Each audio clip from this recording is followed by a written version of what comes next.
We are Camp. You are watching the Gaslight sessions, and this tune is called Iffy. Look at that. Cool. What an intro. That was badass. Like that? Yeah, I do like it very much. Very thematic. You know, we have enough listeners now. I see the numbers. So there's people that are like, kind of know what we do, right? And I've said the rule of thumb when it comes to the music, it has to be St. Louis based. Amen. Now, while these guys are not from St. Louis, this recording is. Tell me. Timely conversation too, because at the time of by the time you're listening to this, it's already happened. But today is Friday, March 6th. On Saturday, March 7th, little known band from, I believe, Columbus, Ohio, outside of there. Oh. Known as Camp 2A's. Will be opening for a little known artist by the name of Zach Bryan. At a little bitty space That's coming called up. The Jones Dome is what I call it. What is it called? Is that tonight? Zach Bryan's tonight? Saturday night, tomorrow night. Tomorrow night. Yeah. So I thought it'd be cool to roll this in because awesome. This was one of those nights where back in the day at the Light, Yep. you know, these guys only had like, I don't know, 5,000 Facebook followers at the time. Wow. And we did this, one of these early videos, and the rest is history, as they say, Anthony. That's what happens. I know. Look out. Columbus, going places. I'm just saying, you know, maybe St. Louis put a little fuel in that fire, right? Inspired. Well, it is what we do. We put the fuel in the fire to the talent and the artists and the kids, and then we send them around the world. Yeah, right. And then we sit around. We got to stop doing that. Extremely self-loathing. Your greatest export is your children, just FYI. How things going for you, man? Good. You've been out shaking hands, kissing babies, doing kissing hands, shaking babies. I want to thank you, by the way. I had one of the best times I've had in many, many months at the Stovall's Grove honky tonk that you sent me to on last Friday, and wow, that was a home run. So I want to break this down. Yeah. For the record, right? Yeah. Obviously, Yeah. we're recording. You mentioned to me because we'd seen each other. Was it earlier? Yeah, that earlier. Day? Yeah. We recorded that did day. a show. And you were like, "Hey, I've got these two friends of mine. Yep. You know, we kind of lean on the party side of things. Yes. Two lovely ladies. Yes. And you know, like, what are you thinking? I'm like, go to Stovall's. Yeah. Right. And for those of you that are listening, they're like, what the hell is Stovall's? Well, you get on Manchester Road, and then you drive west, and then once you cross over 2 time zones, you're there. Correct. You're going to keep going west, and even more. And I got to tell you, that part was a shock. So I was like, are we in St. Albans? Are we in Kansas City? Yeah, pretty close, right? Because it's west of 109. Yeah. Which is for most people know 109 for 2 things. Yeah. Get off there to go to Six Flags, which is now no longer ours as well. Yeah. Heard that this morning. Or Hidden Valley, which is that bump that is called a snow ski mountain. Yeah. It's not a mountain. And beautiful, by the way. It is. I mean, Kiefer Creek, all the roads out there. I mean, I actually am going to go back this weekend and see some of it in the daylight. Are you going to do the, because you told me, not and I to didn't know Stovall's, this. but just to the area, just Eureka, Wildwood, all of that, just absolutely gorgeous. But for the listener, Stovall's, here's what Stovall's is. It's basically it could have been built for a continuing scene in the show Yellowstone. Yeah. It is a honky tonk. Yeah. It is low ceilings. Real honky tonk. It is cowboys everywhere. You walk in, they ask the ladies to dance, which was they were pleased to real boots. Yeah, to see some ladies, real boots. Yeah, not front neck great boots. People. Real good. Everybody in there has a job. How much was a bottle of beer? I got to tell you, I did. I'm talking Eagle Rare. We did bourbon. We did bottles of beer. I think my tab was $33.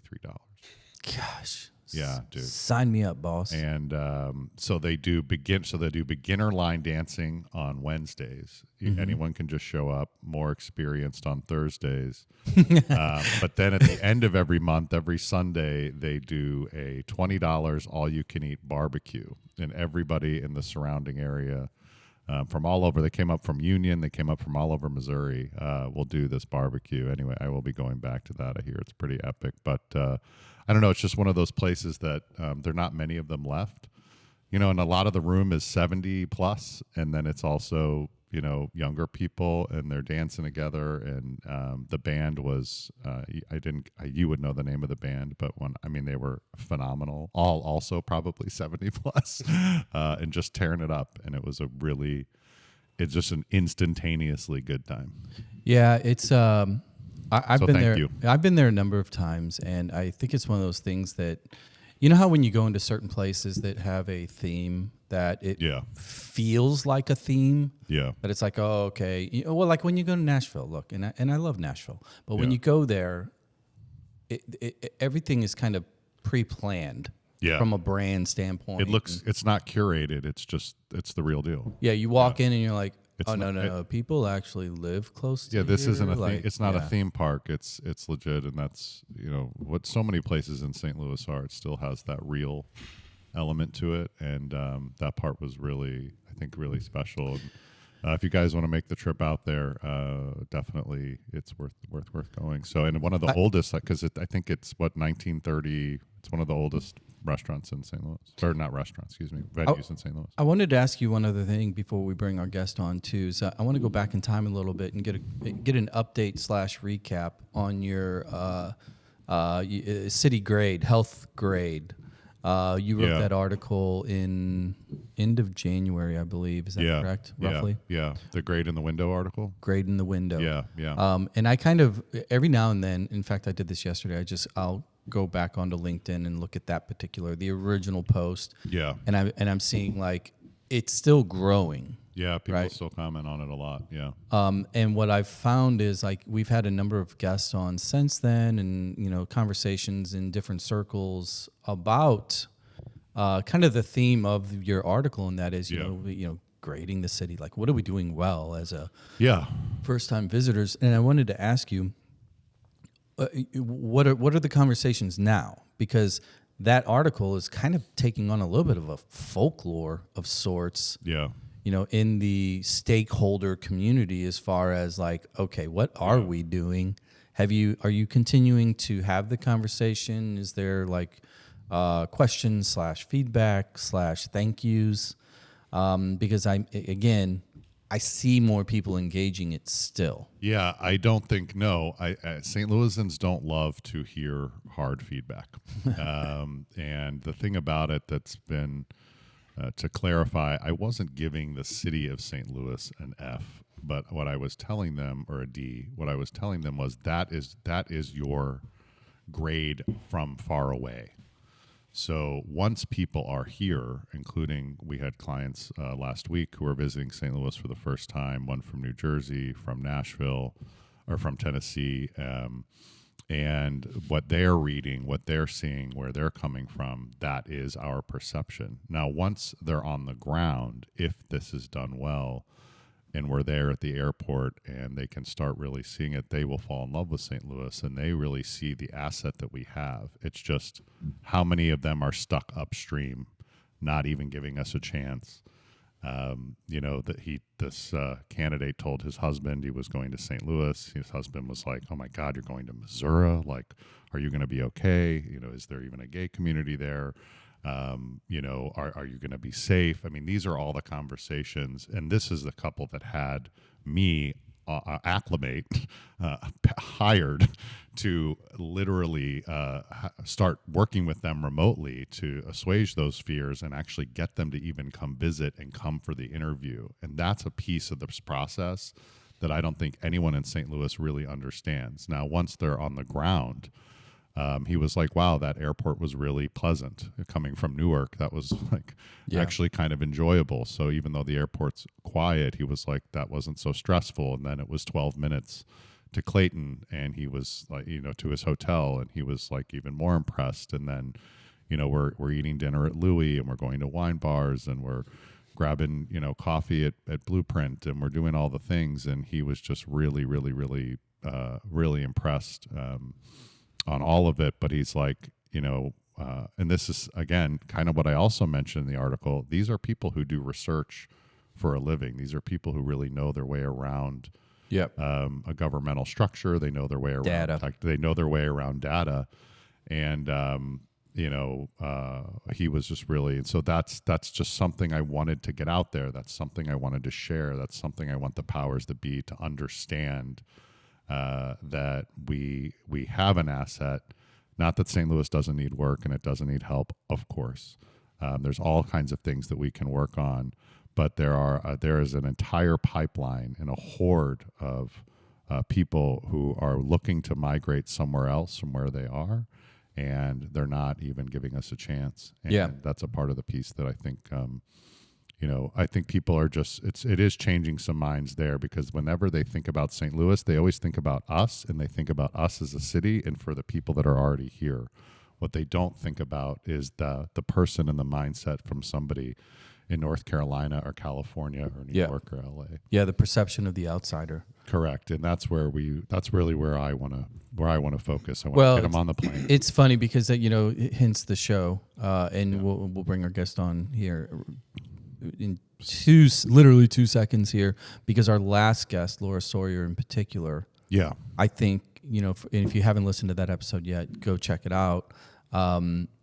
We sit around, we are all so freaking self-deprecating all the time. Yeah. We love, giving the city an F grade or a D minus or whatever it is. That's almost like a rite of passage as a St. Louis, and we do it without even really thinking about it. And then when we shut up for a second and we listen to individuals that are thriving in this community that are not from here, and they like it. Yeah, they actually get defensive. Yeah, and they're like, I don't know what, but that's funny. Like Laura, they actually start the there's no zeal like the zeal of the convert. So oftentimes it is the New Yorker who's like, you guys don't realize the asset you have, and I think that it's great. And so I agree with that. I'm not, I have no contention with that. But my issue has been what they thought, that they leave out the piece that they started crying when they got the transfer. Correct. And what they thought before they came. And that's what I was trying to capture in the article. So. Well, let's do it. Bring on your buddy here. So Cam Mathews, you're the one with the Rolodex. Thank you for joining us. And nobody knows what we were just talking about, probably more. So speaking of Blueprint, I think you and I met a few months ago, and one of our other guests on the show, Mr. Nate Hudson, a great episode. For those of you who haven't heard, said you got to meet my guy Cam. And boy, he wasn't kidding. So thank you for coming. And you are a replant. So this is a Washmo to Queens to St. Louis, and I want to talk all about it. I'm a boomerang. You're a boomerang. You're a real boomerang. Yep. So tilt that up a little bit if you don't mind. Sure. I just want to kind of maybe get a intro recap from you. You sat here, we were kind of chit-chatting before we came online. Mm-hmm. In our intro, I wanted to address a couple things for the listener, primarily to kind of point out not only Anthony's article, but some of the previous conversations. As you're sitting here listening, I'm sure you're probably chomping at the bit to maybe chime in. One or two opinions about chime this. in. What when you think about Anthony's article, because I'm assuming you're connect the dots for us. Just kind of out of the gate here, your thoughts on just kind of the generic reality of not only his article but kind of what we were addressing. Well, I think that St. Louis is like a battered spouse. Yeah. When people make fun of it, they're like, don't touch my husband. Yeah. There's a Stockholm thing. But they secretly want a divorce. Yeah. And it comes in waves, and it I can talk about my brother, but you can't. Yeah, exactly. Yeah. And it depends on the season. I feel like, in the fall, when there's a lot of stuff happening here in St. Louis, people are like, this place rocks. Yeah. This is awesome. And then in January, which is our winter now, only January. God, that was short, wasn't it? Yeah, pretty short. I mean, intense but short. Really intense and short. Year after year. I mean, I'll talk about the weather later because it's an obsession of mine. Yeah. But outstanding. I think that Anthony's piece speaks directly to this this idea that St. Louis can't get out of its own way. Yeah. And my business partner Joe put it to me this way. He's like, St. Louis is about safety and status. Interesting. New York is about novelty and creation. Huh. So if you're going to be in St. Louis, and you're going to be in like a creative class or an upper tier business class, like it is both safe and you are seen. I don't think that's the case for everybody, but Yeah. I mean, that's kind of how I feel. I don't think I really met anybody for the first 2 years that we moved back here. Wow. Well, it was COVID, so it doesn't Yeah. count. That'll do it. Yep. So I didn't really meet anybody in the business community until probably like late 2023. And we had been here since middle of 2020. Yeah, we moved during the pandemic. But just to answer your question directly, I think it was a good article. I think a lot of people are having really good conversations about how nobody's buying what St. Louis is selling from the outside. There's a lot of civic speak in like pretty much every press release you ever see. Tons. No one can like just speak honestly and be brave about anything. So let me, I'm just going to ask the question. This, I'm like, oh, I can't wait. I'm that. You are poking a bear. I am that catfish staring at the chum.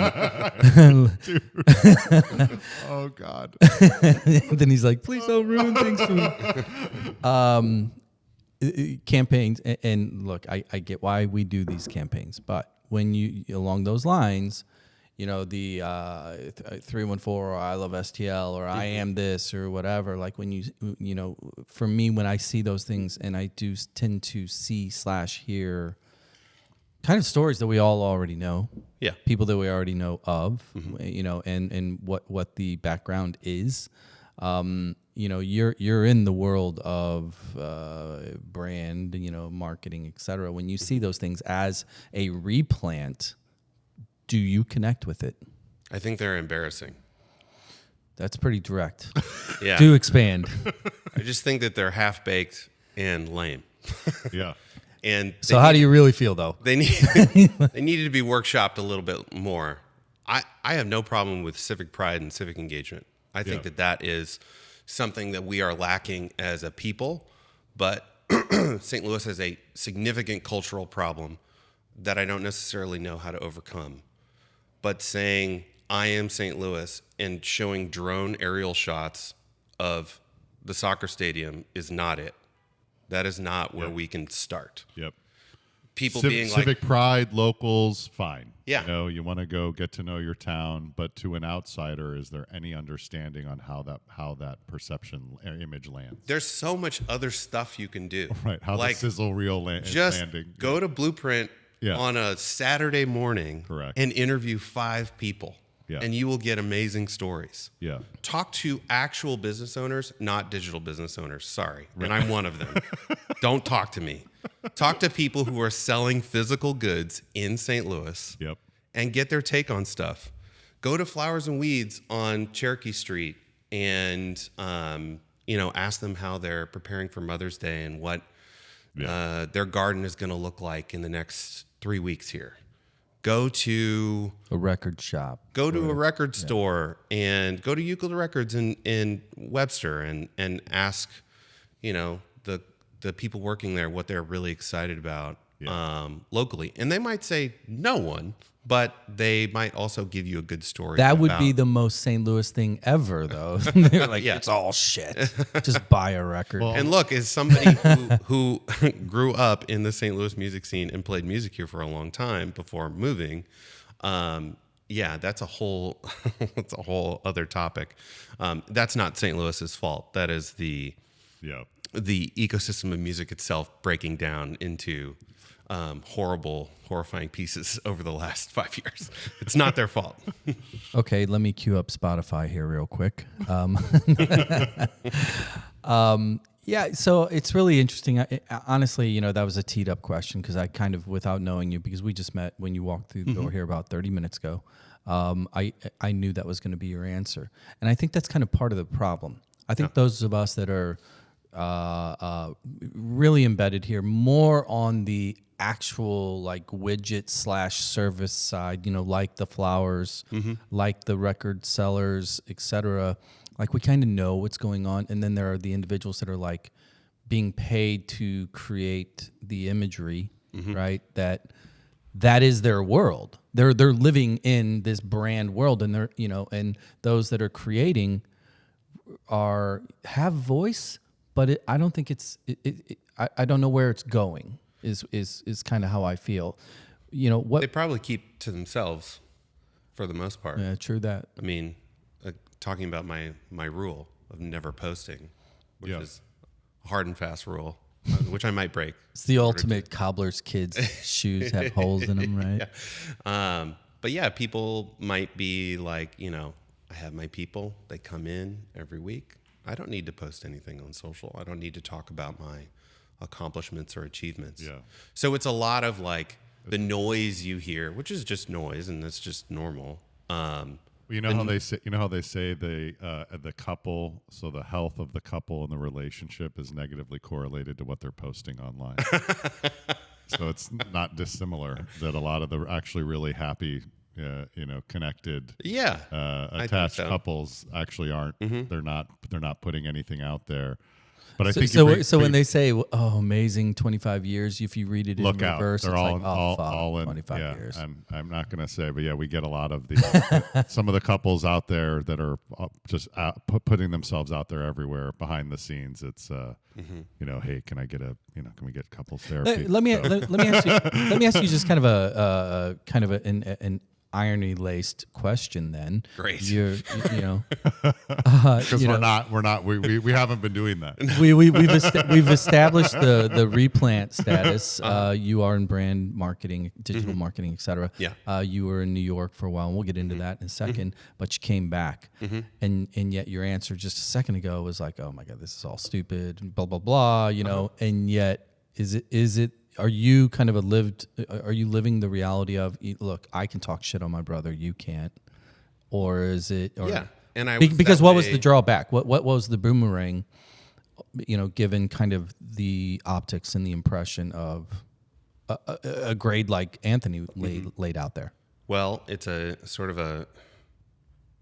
And if it's because of the money, just say that too. We're cool with that. It's not. It's really not. It has everything to do with COVID. So my wife and I would still be in New York right now if COVID did not occur.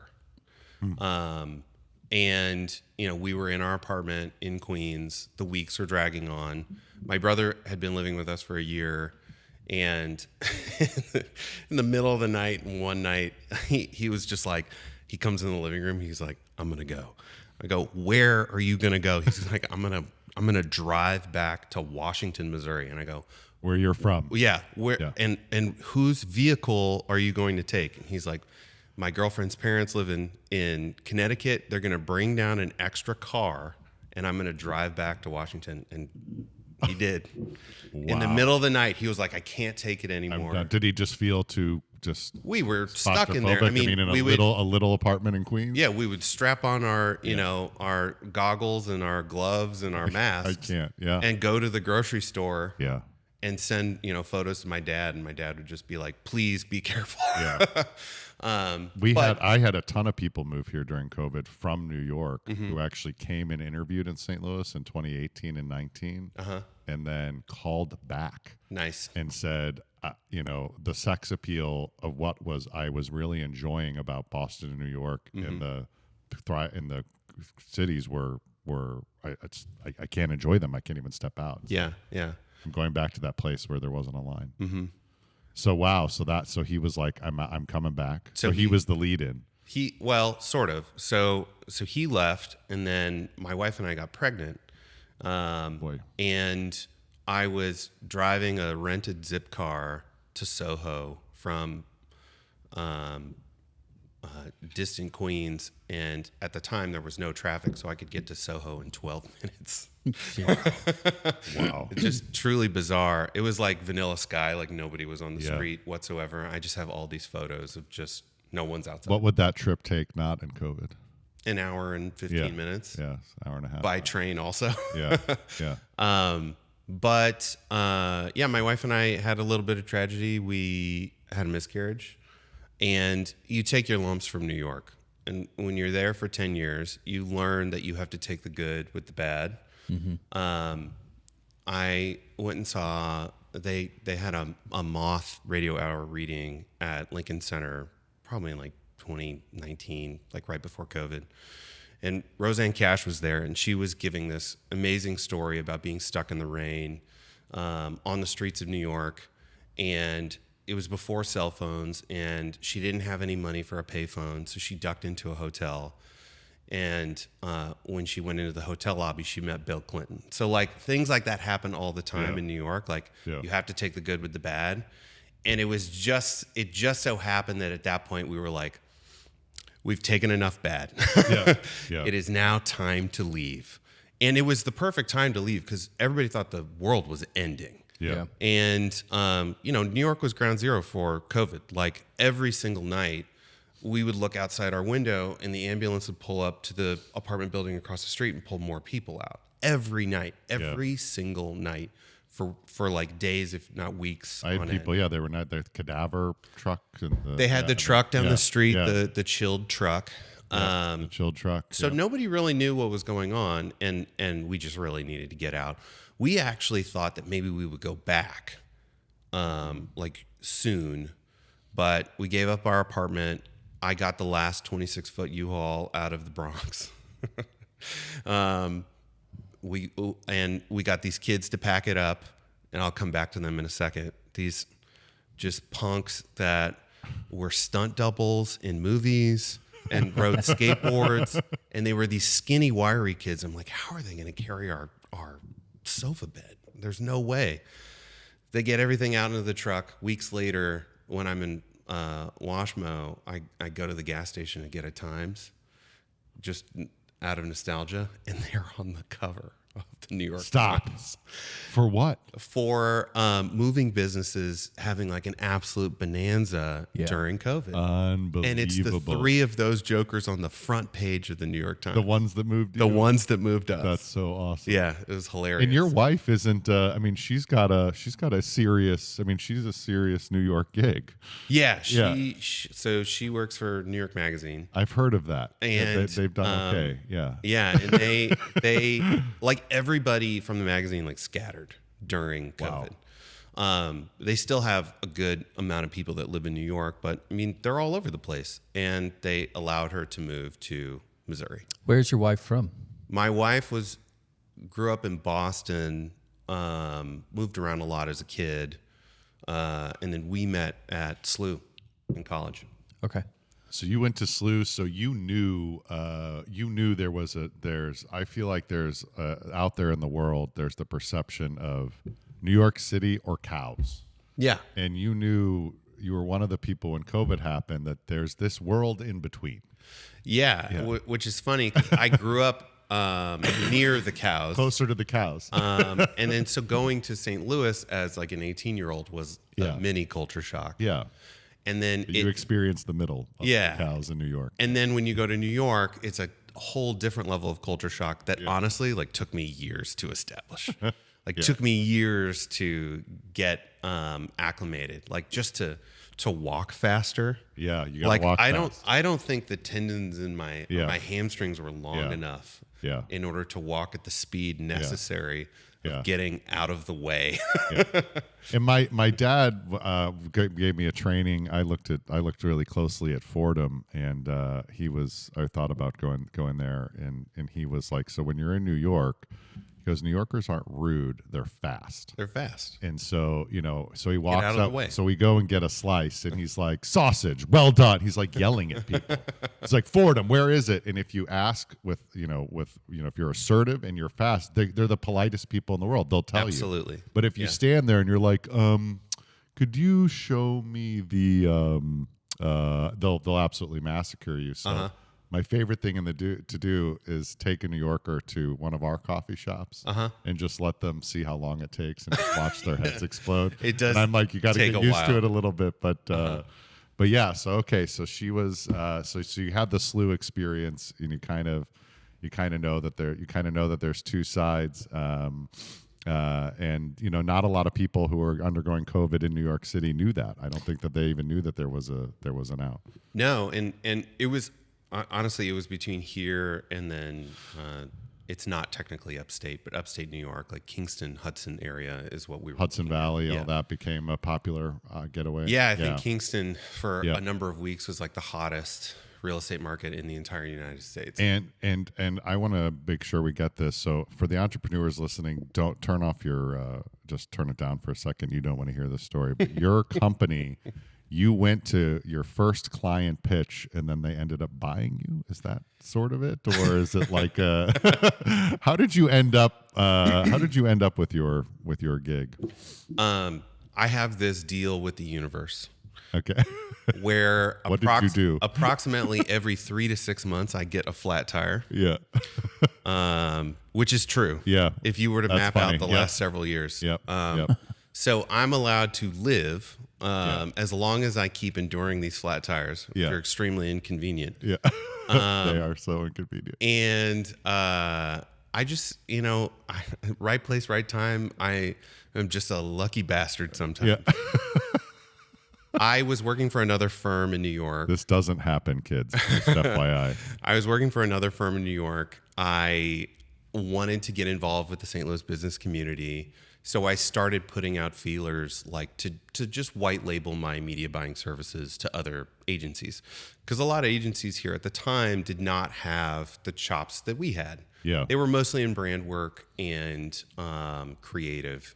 And we were in performance marketing, so making people money through ads, basically. So I see of you, so you're kind of the billboard. Tell people a little bit about that. What is that sort of side of branding, marketing?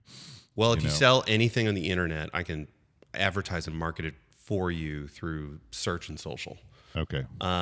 So we're the guys that run Facebook ads, Instagram ads, TikTok ads, Google ads, you name it. Yep. And they're, because of the way that these systems are built, if you're an e-commerce company and you're selling something that has a specific price tag, you can actually track how much money you make from your advertising. Mm-hmm. So we're much closer to like a financial arm of a company than a creative arm. So you're giving them the data, you're giving them the metrics, you're giving them the back end. And for the most part, we're running their advertising strategy like from the top down. Tremendous. Did you have any clients in St. Louis? Was anybody selling? So people selling hard products here? Was anybody working with you guys at the time? Gosh, I can't remember at the time. No, I had no one in St. Louis at the time. All my clients were in LA, San Francisco, and New York. But I wanted more local clients. Yeah. And I reached out to this guy named John Givens, who works at an agency in town called Experience Fresh, EXF for short. Mm-hmm. They have a new building right next to the soccer stadium where I have an office. Mm-hmm. Because right after talking to them, Brett Arndt, who owns the agency, was like, how would you feel about me buying your agency?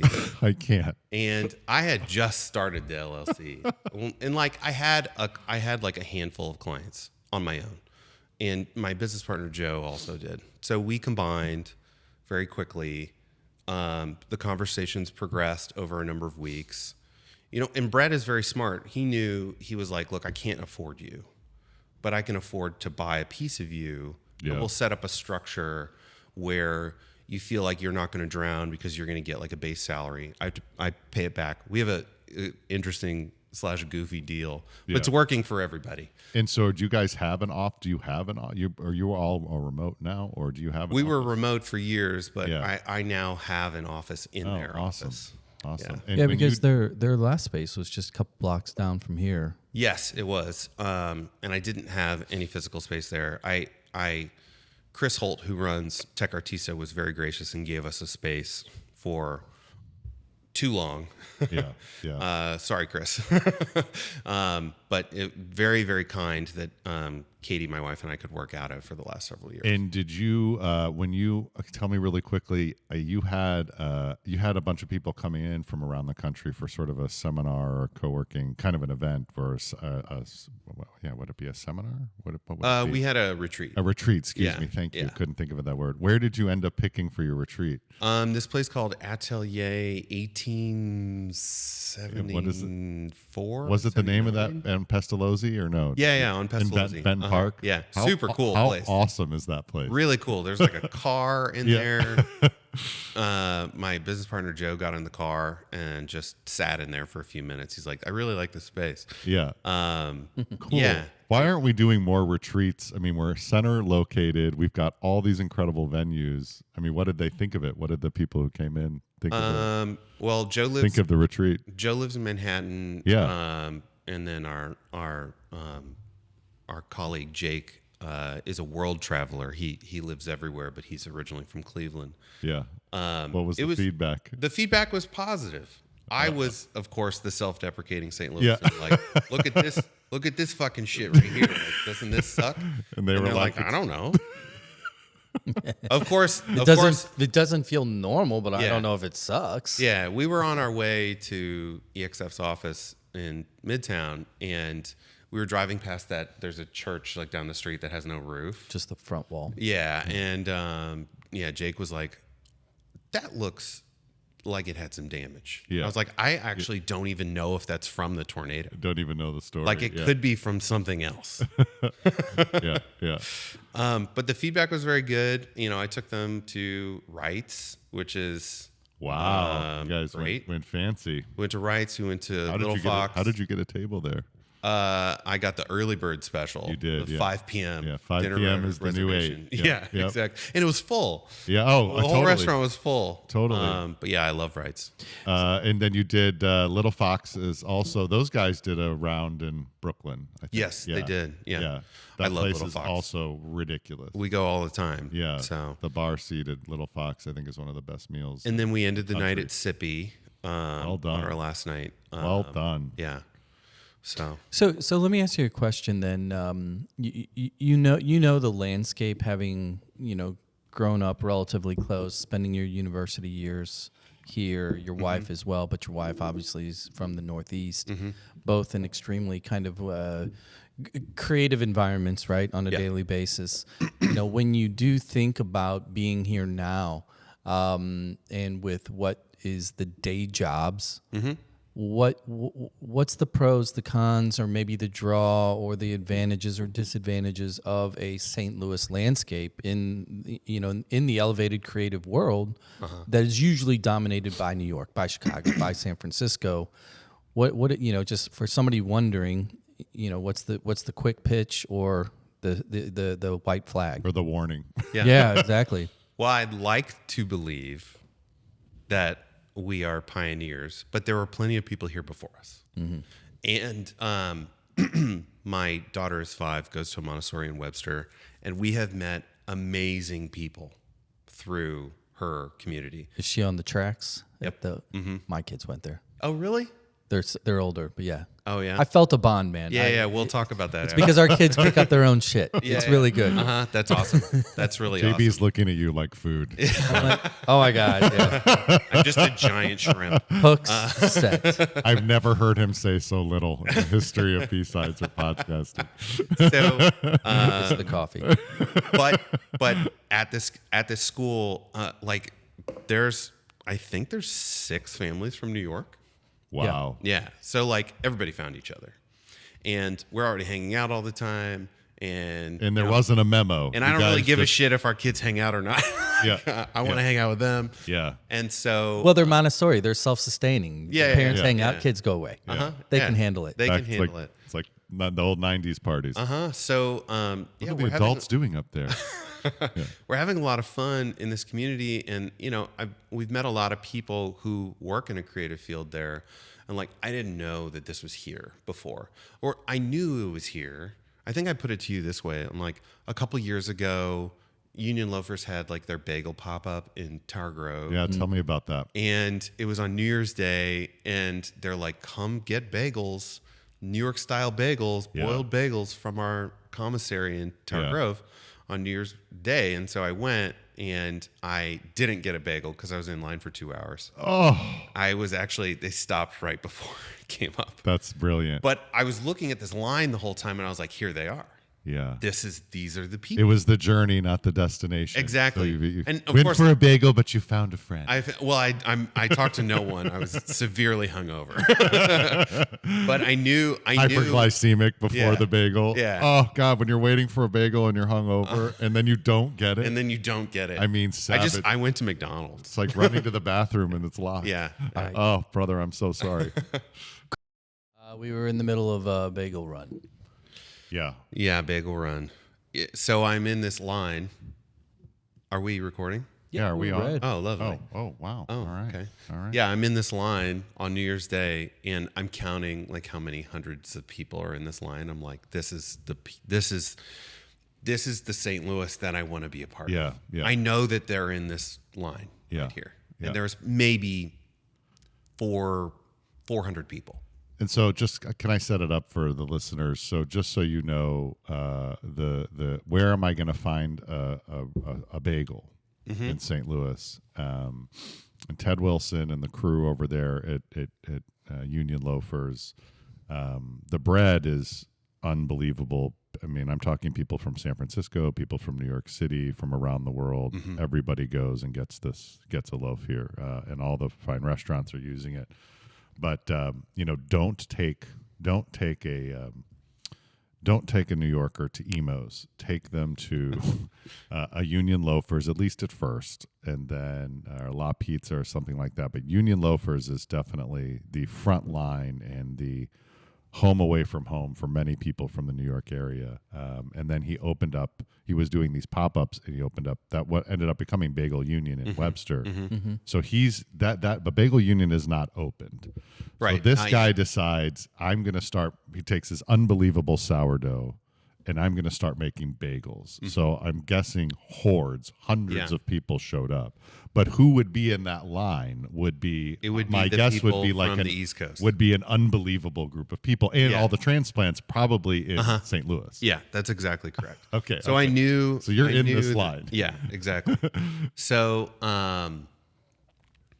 my youngest brother got married over the summer here to a nice girl from Connecticut. So her entire family came down from both coasts. Yeah. And I helped get people to the right places Okay. Yeah. You curated it. throughout the Yeah. weekend, and I sent most of them to Union Loafers, and all the New Yorkers are like, "This is one of the best sandwiches I've ever had." Yeah. Same. We get that. Unbelievable. Well done. Yeah. Well done. They went Thank to the you. museums. They loved the museums. They're Yeah. like, "What else should we do?" And I was like, Yeah. "Don't push it." Yeah. Anthony, I just had an aha moment here, and our friend tell this story. I think Acclimate, there's a market in the wedding business. Yeah. There you go, buddy. Oh. Hit up the for out of town families. Yep. You need a curator. Yeah. To do it. There you go. At the I'll take 10 points, please. No. My wife and I booked a room at the Four Seasons, which, by the way, is the least attended Four Seasons in the continental Yeah. United Far and States. away. Oh, they kill us. So it was very cheap, but I'm luxury pilled now. Yeah, So so, like I yeah. will only stay. at We're going to be at the So- Four Seasons. But by the way, JB, my tailor, you could tell, when you fluctuate 100 pounds and yo-yo your whole life, you need a good tailor. Arena Dubin and St. Louis Alterations, she said that. Oh yeah. I walked in to get something adjusted, and she goes, Acclimate needs to go into the wedding business. It's kind of a Yeah, tongue in 'cause cheek. She was just talking. but Yeah, th- it's a joke. But that's- no, she wasn't. She wasn't either. She's like, this is like, she's absolutely all these weddings, all these gonna folks work- coming. we're in. Destination It's wedding. a destination wedding on the like Mississippi. What to do? Yeah. Yeah. Well, But I think but I think it's for a the huge people- opportunity. I think Yeah. it's for really, if, realistically, like an example like what you were describing, where one or the other is from here somehow, and then when you have the other from a coastal region or whatever, And if it is, Well, this is what I've been saying, and this is what we were talking about with the Well, CBC. it was certainly cheap. Yeah, well, with the affordable. But we to don't treat- say cheap. if you treat tourists and visitors as though they might move here, Yes. so Yeah. treat them like they're relocating. Take them not to, the arch and the zoos and the museums, all that's fine, and the touristy stuff. But I think that the locals need to be going downtown and doing the touristy stuff. And I think that the visitors need to be hanging out in Benton Park. They need to see Cherokee Street. Yeah. They need to see Kirkwood. They need to be going to Webster, and then treat somebody just here on a weekend like they're relocating. And you never know. They might end up turning a visit, which many people do, into a full life full life move. While and I was meeting that's with your you. opportunity. Yeah, while I was meeting with you, our very first Really? time, my cousin Oh yeah. came for the wedding Yeah. from LA with his wife. He sent me a real estate listing in my neighborhood, and he Right. was like, "Does this look good?" Because Unbelievable. They- This is what I'm saying, people. they were like, this is what I'm saying. They were van lifing across the Yeah. states, and when they stayed with us, they loved it. And look, they live in LA. They're like, Yeah. and they work in the service industry, and they do well, but they're like, we Yeah. can't afford Right. a house. Like, Right. Yeah, there's no opportunity. no, you just have to save for forever. So I have a question. Yeah, for you. everyone's a recruiter, and I'm telling you, Yeah. it is the thing that's really doing the real recruiting is the bagel. It's it's that little school. Yeah. It's I want the to house. ask you a nerdy, wonky question along these lines, because I led kind of with your wife is in publication New York. Journalism. Yes, thank you. That was easier. I can't think of words today marketing either. brand. We're talking about that kind of that heady, elevated environment that it's So calling New York Magazine a publication Yeah. is like calling a Yeah, right. right. It is. So it's here's my question though, because when we think of traditional Say relationships, Michael Jordan plays basketball. right? When we think of a traditional relationship, kind of a wonky conversation of industry and its relationship to a city, i.e., when you think of Manhattan, when you think of New York, you think of finance, you think of Wall Street first, and then advertising is like 1B, Yeah. and it kind of trickles down. And there's also a correlation of what Nashville's that person music. looks like. Last week it was like all black. Right? Yeah, there's They're a gonna wear profile. black. Yeah, Right? the New Yorkers wear all black outfits. Yeah, And so my Well, you question do is, look better in black. yeah. Oh, they do. so yeah. my question is kind of the whole, what comes first, chicken or the egg? Does industry drive community and the corresponding culture, or is it community and culture that helps drive industry that works? Because you're in an industry that, from a national perspective, does not view St. Louis as a quote destination. No. So how do you start to address that? Because obviously you're talking about your own firm a little while ago. You guys are doing well. Brett is doing well. There's other agencies that are doing really well. And everybody also forgets that, go back to the 80s and 90s in particular, St. Louis was like Chicago's little brother that was scoring massive accounts. Yeah. A, B, and C, well, on and on and on, right? So we've been in the mix for a long time. Totally. But how do you view the relationship They between... don't know that. Right. Yeah. Between industry and our community, because it's not equating to outside ears and eyeballs. This is a very good question. So basically, what comes first? Do you have a creative class that makes a city cool, so industry moves to that city? Or do you have industry in the city first, and a creative class moves there because there's opportunity and the ability to make a living, and so more people come there? What is it? I think St. Louis is somewhere in the middle and Both. is not strong on either particular side, though we have multiple Fortune 500 companies here. Well, let me push back then. Let me challenge you on that answer, because I assumed it was going to be a little bit of both. Pick one. Industry, not creative class. We don't have enough people. We need more people. We need people to come here from Nashville and Austin and realize that they can have a higher quality of life if they leave the it places that they are in, and that things are going to be different, but it's totally up to them how to shape this other place. So if I'm hearing you correctly, you would focus on grow the industry, grow the businesses, add agencies, add seats, cubes, booths, so that if you build it, will they come? Or are you saying the opposite? I'm saying I actually don't know what the solution is. I just know that we need a creative class because it will bring more industry. But do the companies? Companies follow the people and the talent, or do the talent follow the companies? Because this is a massive debate right now. This is a massive debate in the civic world and economic development. Everyone's going, we need more companies, we need more jobs. I have always been on the other side of that fence. Okay, believing so I understand that now. The talent I see, the new generation of talent, and when I say new generation, I mean 50 and under, are picking where they want to live first. Yeah.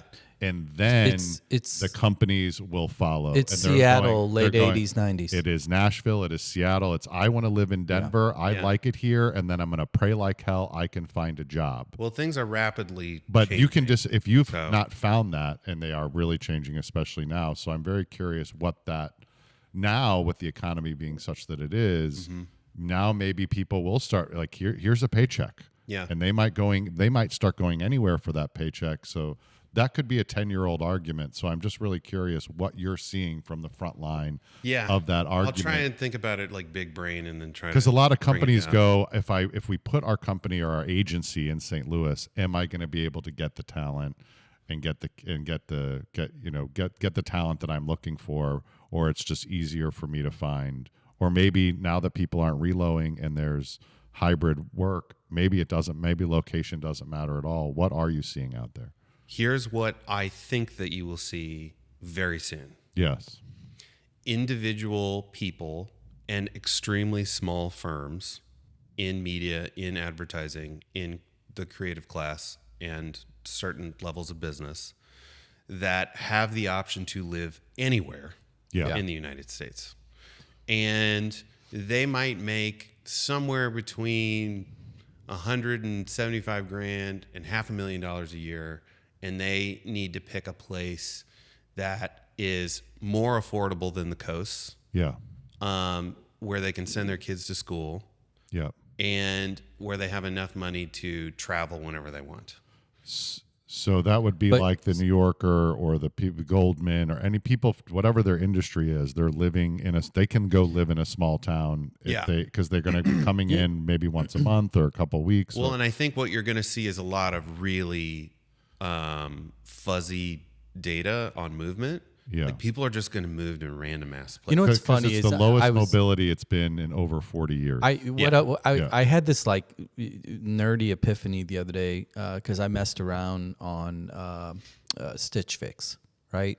Sure. Because one of the things I hate most in this world is shopping. Yeah. So I'm like, screw it. I'm just whatever. They had it. I got a coupon came via email. I got spammed. Somebody like you sent me an email. I'm like, I'm gonna do this. You're welcome.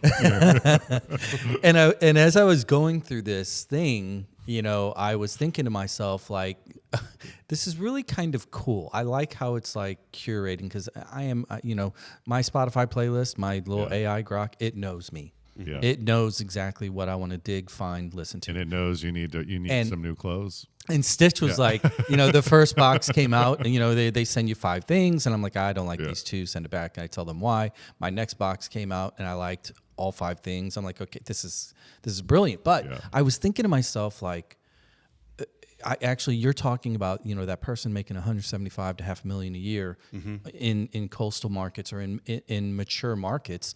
We hear that number in this marketplace, and a lot of people are like, "Damn, that's really good money." Well, they don't work for firms here. They own their own firm. Right. So here's where I'm going with this. Like the idea, instead of like I am St. Louis, and what does that even mean? Almost like a STL Stitch box, you're at 300,000. What are things you like, right? Because like you were talking about with your own wife and your family, and you knew maybe you did the research, Montessori school. Okay. Where? What kind of house do you want? But this is the thing. It's the lifestyle. They're looking at that. They want to look at the lifestyle. They want to look at what is bringing them here. And here's where I'm going with this. And I want to get your take on this because we debate a friend often that is like anti-affordable, anti-cheap. But what you're describing, like if we're going to take away all the MBA verbiage, you're saying that there's an advantage here because it is cheaper. It's not cheap, but it's cheaper than the peer markets. Yeah. Is it cheaper anymore? Well, that But that's a whole other it is podcast. anywhere. Yeah. It's cheaper relative. yeah. Yeah, But like correct. for me, But quality I of don't life. I don't need to work in New York. Yeah. I don't have to. Does anyone anymore? Are they making movies in LA? Do they have to be in New York for any reason? I think for specific industries, you have to You do. be Yeah. specific places. You have to have boots on the ground. You have to be a part of that community in order to run your business. But like, I've got plenty of clients here now from St. Louis. Amazing. And there's a great community of businesses here that are really solid, that Yeah. make money, that Tons. are quiet. Yeah, tons of and- privately held companies that have cash. Yeah, Quiet and I luxury. work I work with a lot of like, smaller startups to like mid-sized businesses that just, there's no local expertise for media buying. So like I'm the only guy here. Yeah. And they like that I'm here. So for me, there's plenty of opportunity. I think trying not to get so doomsday. Yeah. Work is going to change very soon Really soon. in many ways. And I do not want to get too far in the weeds with that, but like, I don't know what it is going to do to this place. And I think it will be really fucking weird. When This you say place- this place, St. Louis or St. your Louis. industry? Both. Interesting. Why? Why St. Louis as opposed to what it's going to do to really any city? There's a bunch of firms here that have a significant middle layer. Okay. Yep. I And the agree. middle layer is going to get compressed. Is that code for AI? Automation, Yeah. not necessarily just, AI directly, but automation could squash. Look, the middle layer is important because the executives don't want to do the work and they don't want to have total exposure to all the work all the time. Yeah. It's just that, if there's 3 people deep, now there's 1. Yep. Yeah. That's what that'll look like that everywhere, not just here. It's just that in a market like this, you'll have more exposure to it. So I don't know what that does. Do you start to worry about that through your own life, your own lens, from a buyer's remorse standpoint? If you fundamentally believe that there's trouble on the horizon, potentially, if I'm hearing you correctly, do you, is in the back of your head, are you percolating the idea of, well, maybe Manhattan is my jam? Or would you rather be in a market like St. Louis? Correct. With That's- trouble on the horizon. Well, I don't personally see it as trouble. So Yeah. I'm just not thinking about it that way. Let them eat cake. But if too. you're going to be stuck without a job and all of this in transition and all of the uncertainty, Correct. wouldn't Yeah. you rather be here? I think so. Yeah. I mean, I know people who have lived in New York and they basically got wiped out They wiped out. Yeah. and they have to leave. Correct. And 'Cause I'm like, they're this just is our like, chance. I can't hack it. Like I'm just Yeah. I'm not getting enough work or I'm not making enough money. I mean, a missed paycheck in Boston for Yeah. 2 months rent is it would end joke. you. Correct. Yeah. Or you have to dip too far into savings and stuff like that. And like, I know that can happen here as well. St. Louis, Missouri, where broke lasts longer. Come. It does. It Oh really my God! does. Put that at You the want to be a airport. starving broke. artist. We're broke Come lasts here. longer. That's great. Yeah. All we need is Nelly to make a hook. Yeah. I'm here. I'm here all day. And we might even have like, they might put fucking servers everywhere. We'll just be server city. Yeah. And and of course that would make us a future target in asymmetric warfare. Right. There's so many layers and so many layers to think about. I'm trying not to get dark. I really am not. Yeah. But like, let's stay positive. people It's a come bright- here it's a for bright, the beautiful B-side. day. yeah, for you the know? B side. Like I am exposed to a certain level of technology on a daily basis, and the last 8 weeks has been extremely exciting to me. Yeah. But it is also like is this the Antichrist? Yeah, is it terrifying? Some people think it is. So, yeah, just no one knows what's going to happen. What do you think AI will do to middle market cities like St. Louis? Well, that's the thing is I don't know.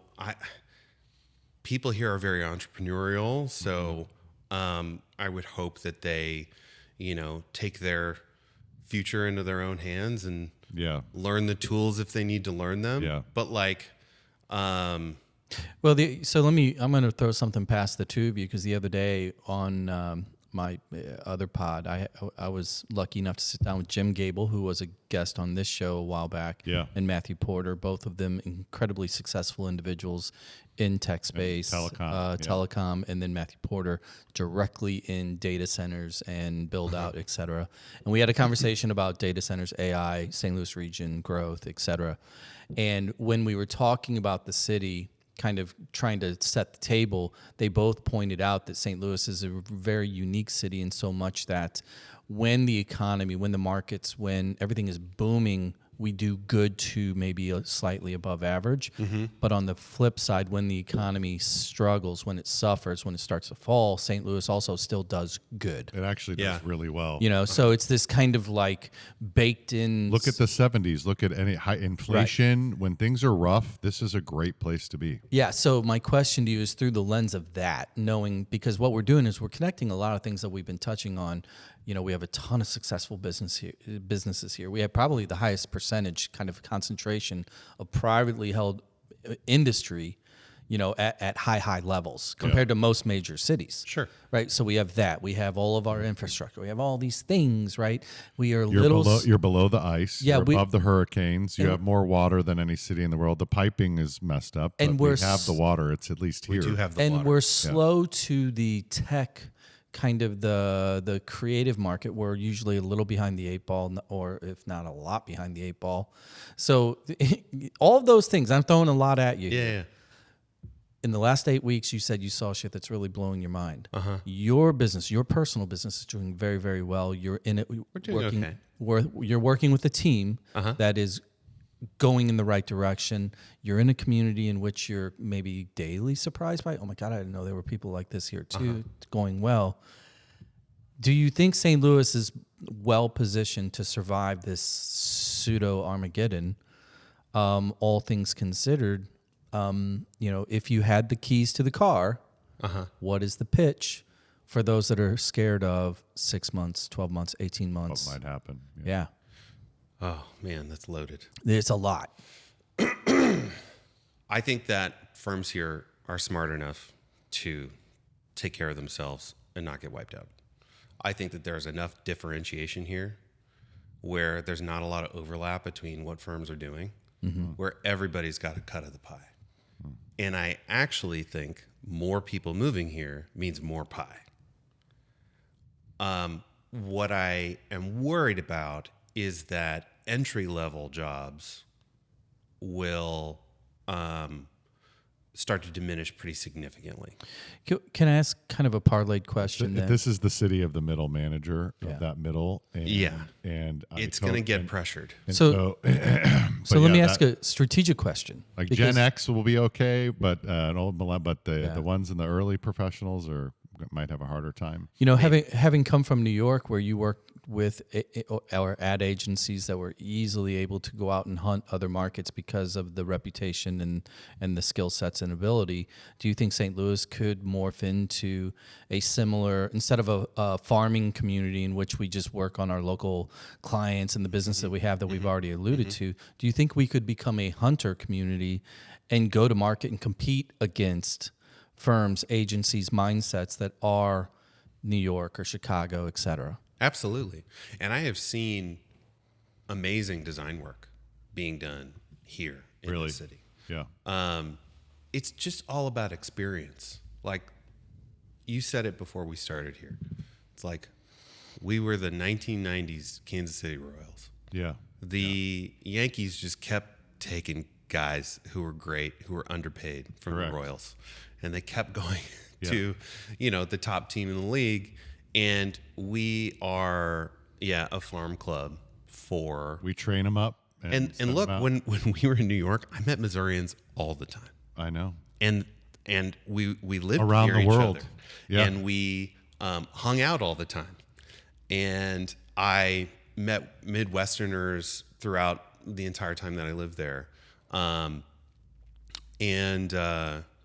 You find your people, but experience requires travel. It requires seeing how life is lived in other places. And I don't think I'm any smarter or any wiser than anybody who has spent their whole life here.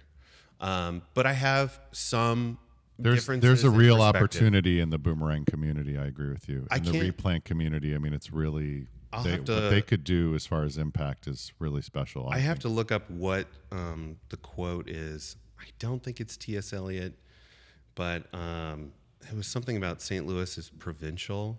Yep. Sounds like and- T.S. Eliot. And dull. Yeah. His experience wasn't the best. Yeah. Or was that Tennessee Williams too? I think Both of them. maybe it was Yeah, Tennessee Williams, yeah, actually. yeah. Well, let me ask you kind of another nerdy hypothetical. Well, it's not even a hypothetical, really. It does exist. Take like the ARPA money or the Rams money or any kind of influx of major dollars here in the city.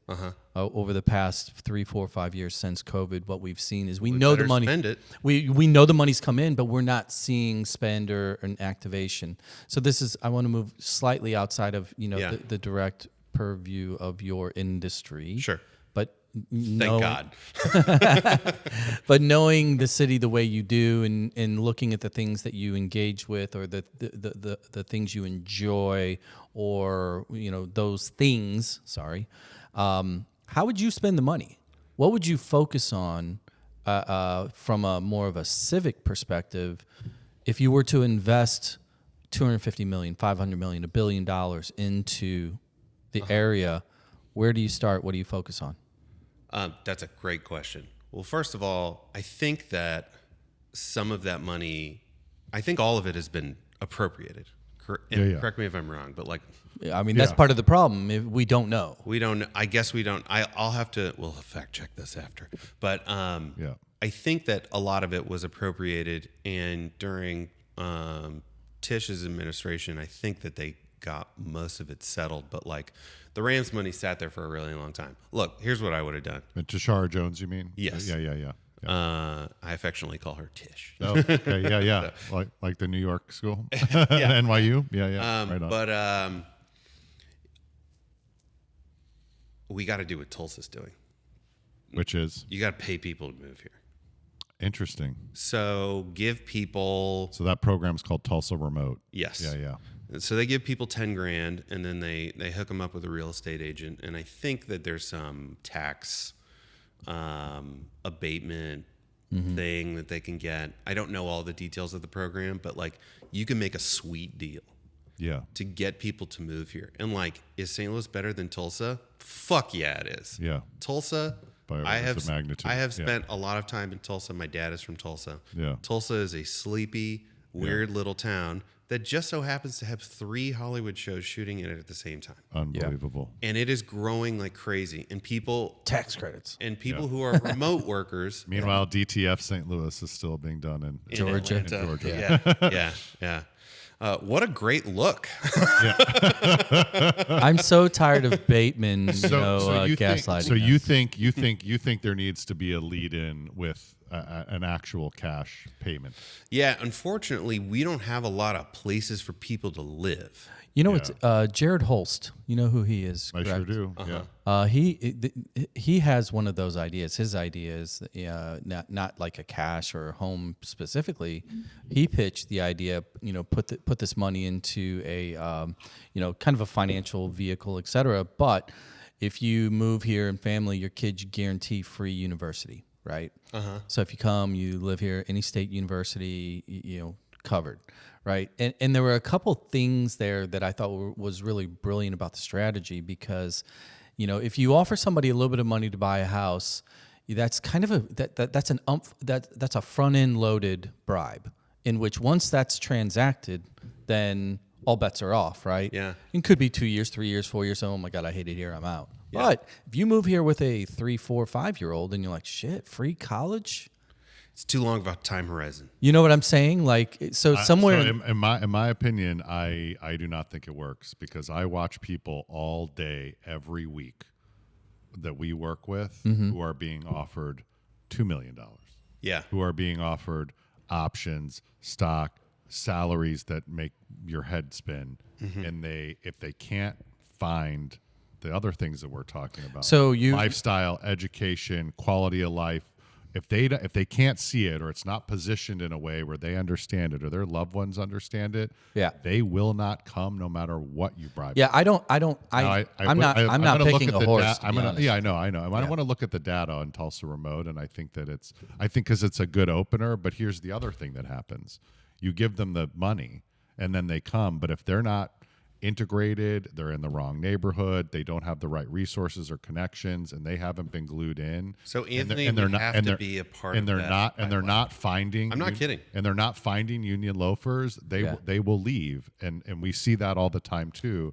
If they really aren't, if they don't have that, and so, I agree with what you're saying. When COVID was going down, I looked up and I said, I'm really, really happy I'm in St. Louis. And a ton of people Because from it the was coast like, moved here. and I was like, there's beds per capita, there's space. I've got WashU, I've got SSM, I've got Mercy.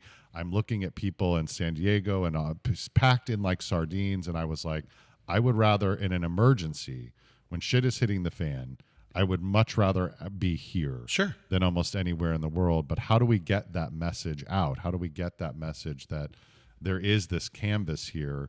And so I think that it's an opener that we're starting. But I mean, it's happening in Japan. They're offering anything. It's where it's happening is Italy.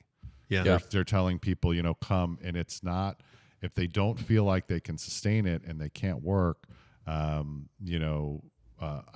it's back to that branding, back to that positioning, back to speaking to people in a language where they can see themselves here, is really maybe the key. But if hey, $10,000 a pop, I don't know. Well, I think there's probably a lot of issues with a program like this that I just am not anticipating.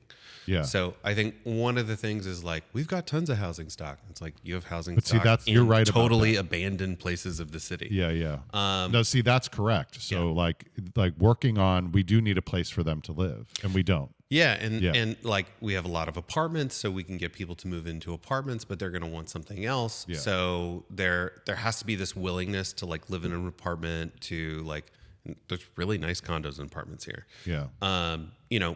Live through sort of like a transitional phase as they get to trying to compete in this market. I think one of the side effects could be that an influx of people from somewhere else who have more capital than, say, the average St. Louisan can heat up the market.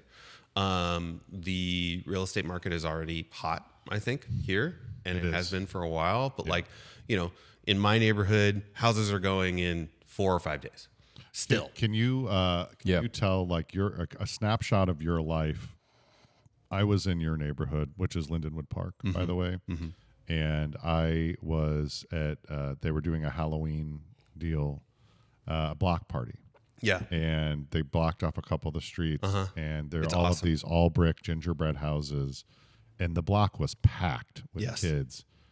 I don't think there was a single St. Louis native on the block. Oh, really? And I was like, maybe some that were married, but the overwhelming vast majority were from somewhere architects from somewhere else, just really enjoying it. And it's like, and I'm going, how do you capture that and bottle that and get, if the outside world knew your guys' life, from your neighbors to the food, to the kids, to the streets, to the houses you get to enjoy, and to be able to do that for $500,000 and down, I mean, what do you think would happen?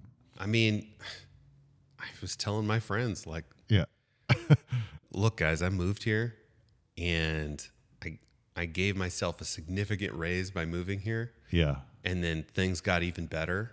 Yeah. And we finally met a community, and like Halloween night on a Friday night in October. I mean, that was The roads blocked off. Everybody's drinking Busch Light. bonfires. There's Yes. there's a house down the street that every year the guy stands in his attic and he puts an aluminum tube that goes all the way down to the street. Yeah. And the kids have to pull on this lever, and so he pretends that it's a chute that shoots candy down. That's You awesome. can see him upstairs just shoveling Yeah. candy down.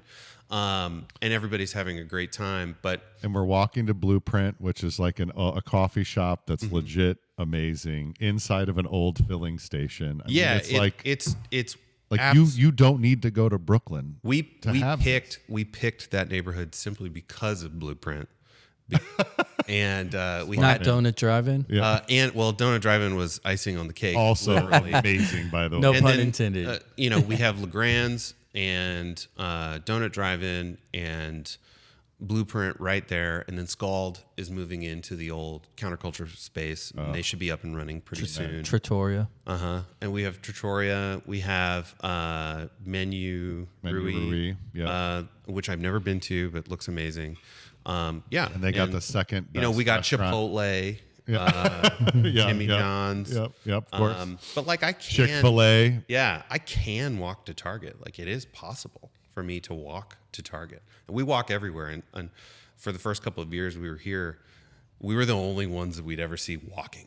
Yeah. It's like we would walk to Francis Park and like, yes, you do have to cross Watson or Chippewa. And then where's the brewery right in the middle of the park? Rockwell. Rockwell. Look, that's one thing. Thank you, Tom Oldenburg, for working with them on that.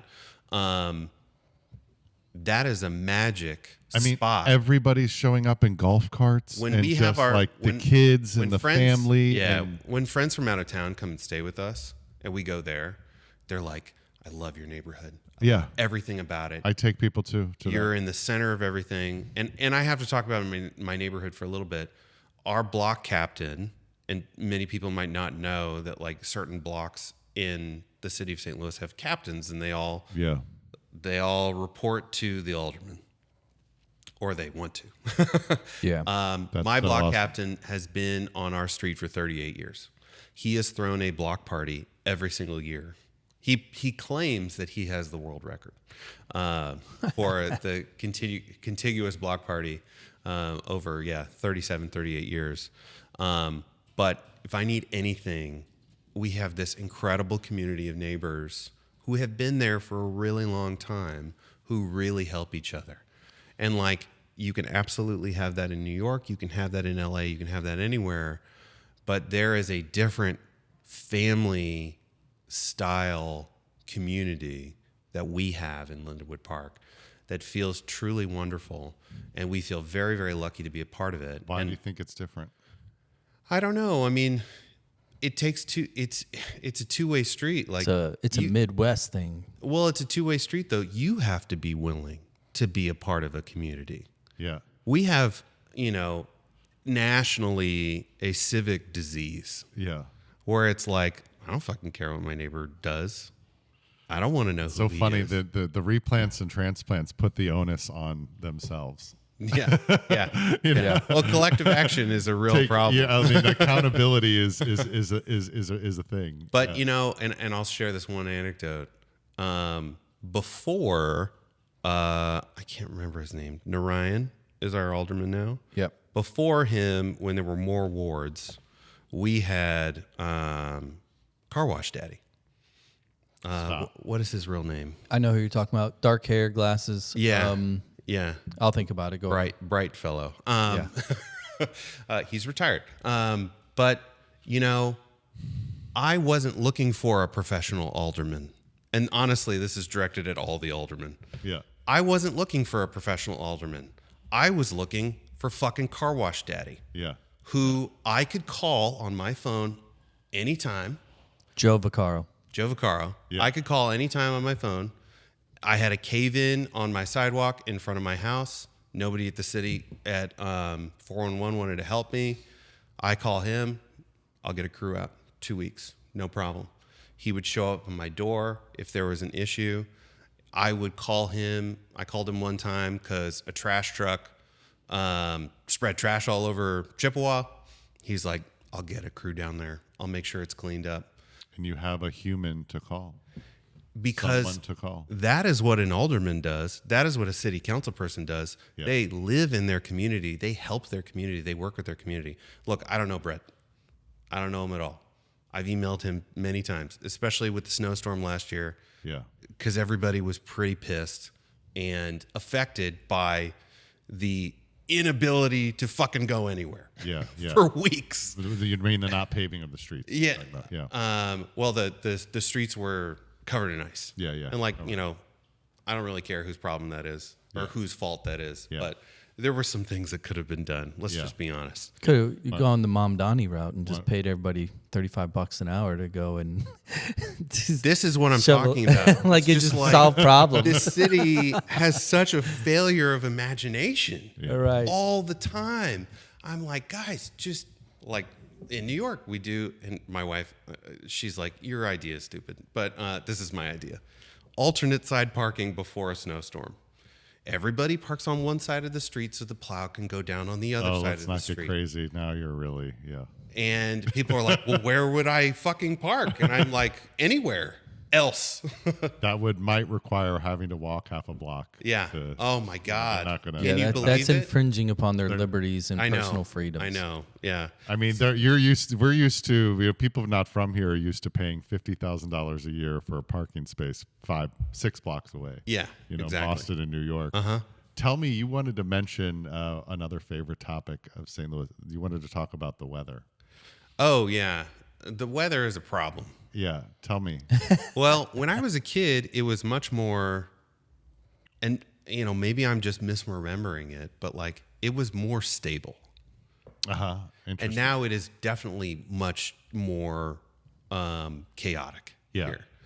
yeah. Which is And the intervals are closer together. There used to be spring, summer, fall.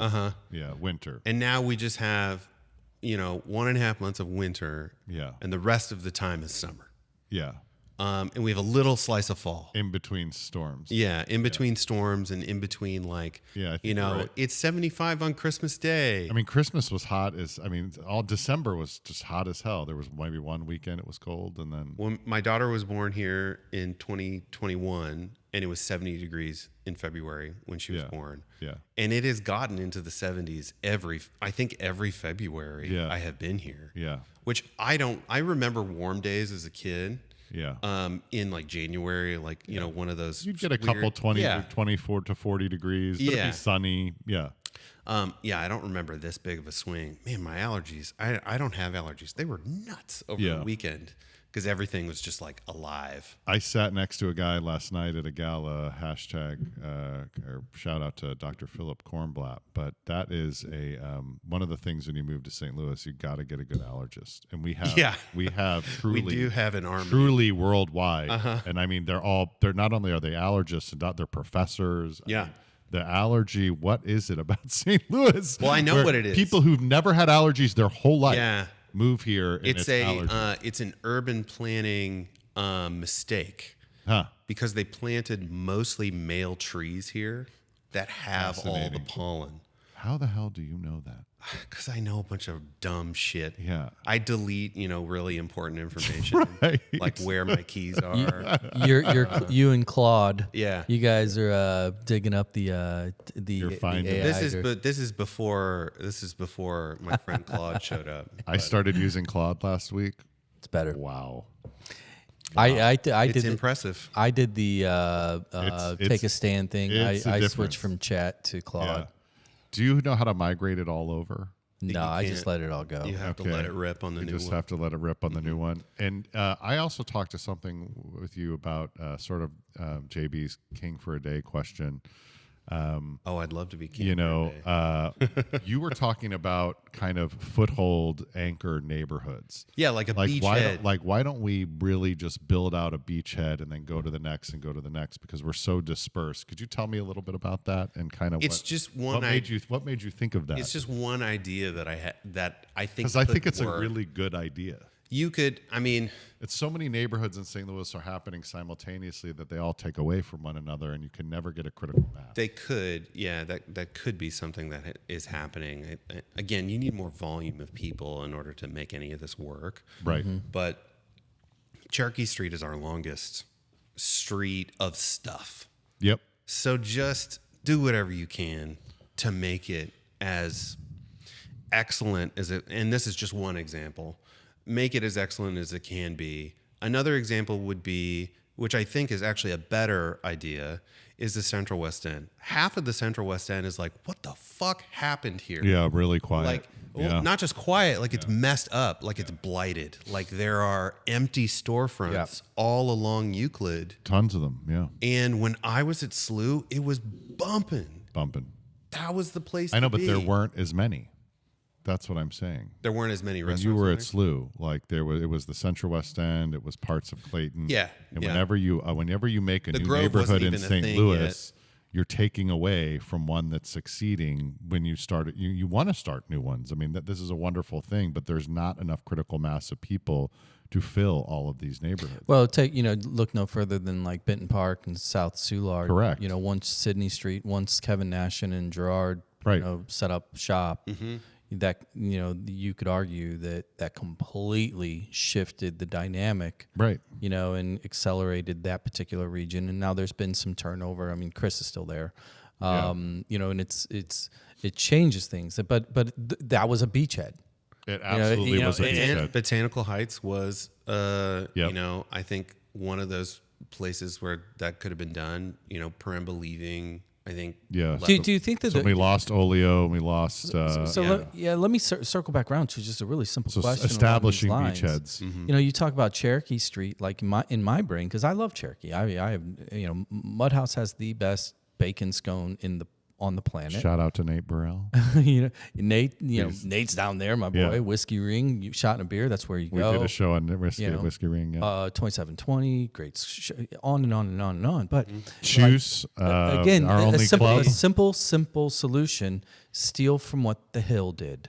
The Hill has maintained its status primarily because its crime is so low, and all they did was run golf cart security around, like baby steps. Because when you talk about let's make Cherokee something, But they have the Italian grandmother alarm. it doesn't take a 10. What's better security It doesn't than take a grandma on the 10, front porch? 20, $30 million investment. Sometimes let's just start with the simple stuff that we know people think about. Yeah. Because in crime, I mean, we cannot run from it. Every single neighborhood, Central West End especially and included, that's a big part of the optics that is slowing some They're worried progress. about the crime. Here's my king for a day thing. And I'm looking at all of the 11 billionaires that live here. You want to put your money where your mouth is? Pick a project, do something about it, be vocal, get creative people involved that maybe have better taste than you. And always lean on those people for better instincts about your project. And again, we've got a lot of benefactors here that are not benefactors that can throw some money down. Let's see what we can do. But are they hiring out of town consultants? I don't and care. Agency, or are doesn't- they hiring? It doesn't matter. At this point, I would say Just maybe anything. even almost exclusively out of town. And pick a kill two birds, one stone. pick a beachhead, pick an issue, pick Yeah. If you need the help, if you need the expertise, get the experts. Yeah. You can afford it. Just do it. But involve the community in a way that will really work for that particular neighborhood. And then on the other side, what we're really talking about here is controlled, rapid gentrification yeah, of specific neighborhoods. Yeah, we can't be afraid of that term. yeah, no. No, because When you have space. what are we supposed to? There's a bunch of places in this town that are just Yeah. well, we can't gentrify this place. I'm like, Well, Okay, I guess it'll just stay the way it when is. when I went to Cleveland and they had 30 miles of trails and everyone had their shit together and all of the work they were doing, I said, "What did you guys do? How did this happen?" And they said, the lake caught on fire. We acknowledged we had a problem." But then every billionaire, every company, Yeah. Cleveland Clinic, KeyBank, they each got an area. Yeah. They each got a pocket, and they said, "You got 5 years, or you don't get the city back." I think Ohio Yeah. took Cleveland away, and they did things. They did Say Yes Cleveland, where if you graduate from a Cleveland City public school, you get a full ride to, Case Western Reserve. Amazing. And I was like, so now families were clamoring to get back into the city, and I was like, why couldn't we do that? Why can't we? If you look at what people are doing in Detroit and what Cleveland and Rust Belt, I'm not talking cities like ours. Yeah. You have to give it over to, I think, people with a lot of money right now. Like, let's Get out of the way. But what do you do when Chesterfield's being developed? And I've said this on this show before. I don't care. I went out to Cottleville and I just said, "Oh shit." Yeah. Now Cottleville's packed and Central West End's quiet, and then the Grove gets going, and then Cherokee gets quiet, and then Benton Park blows up, but then it takes from something else. What do you do? Or you just do the beachhead model until we're at saturation? Only then we move on to the next. I say, Bob Clark, your building in Central West End will be very cool. Yeah, There's a lot of other real estate there. yeah. Yeah. Can you get it? Well, look no further than right here, and I'll give these guys credit, and that is Kranzberg's. Yeah. Yeah. Kranzberg's have literally I mean, look at what they've done to this district. this whole area. Absolutely. All right, man. This is we are approaching the D-Day, the minute, the hour. Oh. You have familial responsibilities known as a 5-year-old. Is that correct? Well, And a 10-month. the 5-year-old's in school today. The 10-month-old is Ooh, there you go. There you go. You switch. split childcare between my wife and I. That's what Fridays are for, right? Yeah. Friday fun day. Yeah. My colleagues will look at this later and they'll be like, "So that's what you were doing this morning." Not working. Cameron Mathews, really appreciate your time, man. Have me back anytime. Seriously, thanks for coming on. I'm here to talk making the shit. time. But Yeah. actually in a positive and productive way. Chicken and the egg. That's how we approach it. And also. And also. Both and. I like it. And so we got your we got Union Loafers, we got Blueprint. Any other one of your spots helping keep you in St. Louis? Yes. Little Fox? I'm hesitant to even say the spots Yeah, really? because I don't want people to go to the spots. You're like Bourdain that's now. so- That's that's- hilarious. yeah, I was gonna say that's- you're one of us now. Yeah. Stop telling No. people about this. The spot in St. Louis is Stu's. Stu's Food and Liquor. Amen. Oh, Stu's God, that place is is great. Like just The vibe. the vibiest, best spot in town for Chinese food Yeah. and drinks and really close company. And Open late. Open late. The They guys, won't look at you cross-eyed when you the walk guys in and that order run the it 11. are just pros. It is a party vibe in there Yeah. all the time. Very approachable for people in their, mid 30s to Yes, agreed. mid 50s. I think that it's just I want more stews. Asian whiskey. Yeah. Oh. I want a stew in every neighborhood. Soulard. Yeah, it's everything right with the world. Mm-hmm. What a good call out. Thank you. Yeah. Well, there you I'm go. with you on that. Laying it out. On Thank you for Friday. coming today. Yeah, man. Guys, thank you so much for having me. Appreciate it, Mr. Bartlett. Until next time, well done. We're waiting for that next article, by the way. Amen. Wondering what you're going to be grading. It's coming out. It's coming out. Is it percolating? It's actually going to be about moving the elderly. So everybody who's Oh. moving around the country, we all talk about cities that are right for kids. The big issue that we are seeing from the front line, it's actually aging parents. Silver tsunami. So how do we, in terms of relocation and mobility, we got to start talking about aging parents and taking care of aging parents in St. Louis versus taking care of them in New Jersey. Yeah. We have an asset there that we're not talking about. So Love heads up on that. This episode brought to you by Delmar Gardens. I mean, There we go. it's not unrelated. You got to talk to Steve from EXO. Yeah, but it's a thing, and we need to get it out there. Yep. Love it. Yep. All right, gentlemen, you, we're guys. on our way out. Going to finish off a little camp here from the old Gaslight STL days. Take a listen. Go And shout out to Washmo. in Washmo. Yeah. Correct. Appreciate all you guys' time. Call me Mr. Hoffman. See you next time, people. Later. You stole it and wasted all my time. Said you stole it and wasted all my time.